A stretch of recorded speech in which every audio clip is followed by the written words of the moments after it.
Should you use face and every good boy deserves something when you're teaching reading? Let me tell you after this.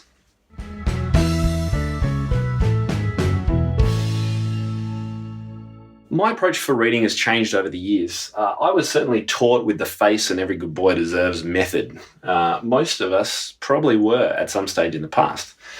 However, I've changed my thinking. I don't think this is the best way to teach reading anymore. And the reason is because for students to remember what this note here is, for example, they have to remember the rhyme or the acronym FAC.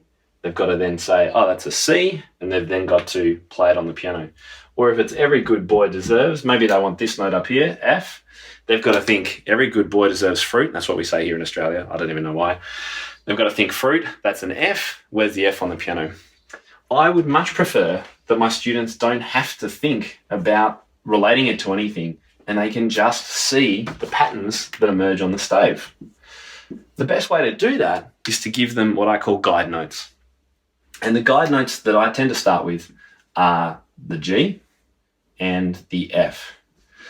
And that's because these clefs are actually G and F clefs. Yes, this is a treble clef, but ultimately this is a G clef.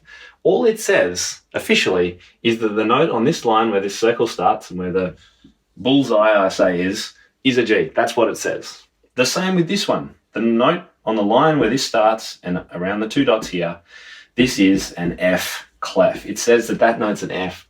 And I think students should know that. They need to know why and how, what these clefs mean, right? So we drill the G and the F and the middle C. They're all on lines. So yes, some people would say that could be a little bit confusing. The other alternative, if you would like, is to go next for this C. Or you could do that first, the G, the C, and the C down here. I have two opinions. I don't mind either one. What I do think is next most important is what I call the 5 Cs. So students should know middle C. They should know the C down here. They should know the C 2 lines below, because it comes up pretty quickly in music. And they should know the C 2 lines above the stave. And our C here. 1, 2, 3, 4, 5. I want my students to instantly be able to recognize them, play them on the piano. They're not thinking all cows or anything like that. They're just going, oh, yeah, that's a C. And of course, this is a mirror image outwards, if you haven't become aware of that yet. So the 5 Cs are my next guide notes. The G, F, and the G, F, and the C on the clefs, the 5 Cs. And then lastly, we make a reference to the fact that it's good to know the bottom line, and that happens to also be a G. So I do a little crossover pattern like this. And guess what the top line is, guys? Yeah, it's an F.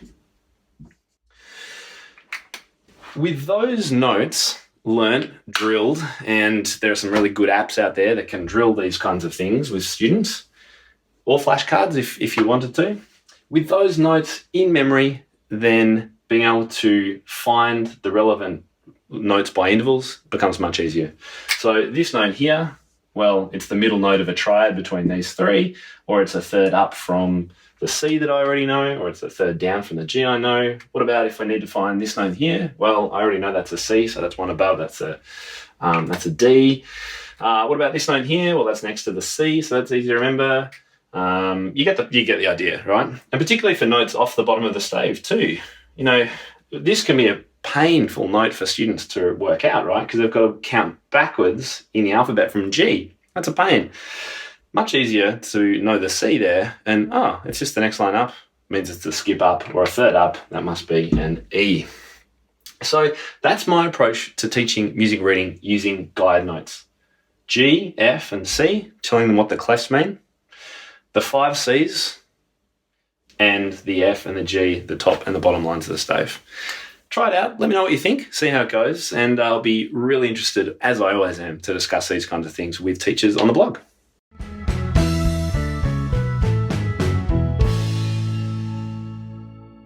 Hi guys, thanks so much for watching this video and I hope you've enjoyed the content. If you'd like to find out more about my creative approach to teaching piano, then make sure you subscribe to these videos. Just use the button down in the corner of this video and then head over to timtopham.com, that's Topham, where you can find my blog, my weekly podcast and information about my private community of piano teachers called the Inner Circle. I look forward to seeing you there.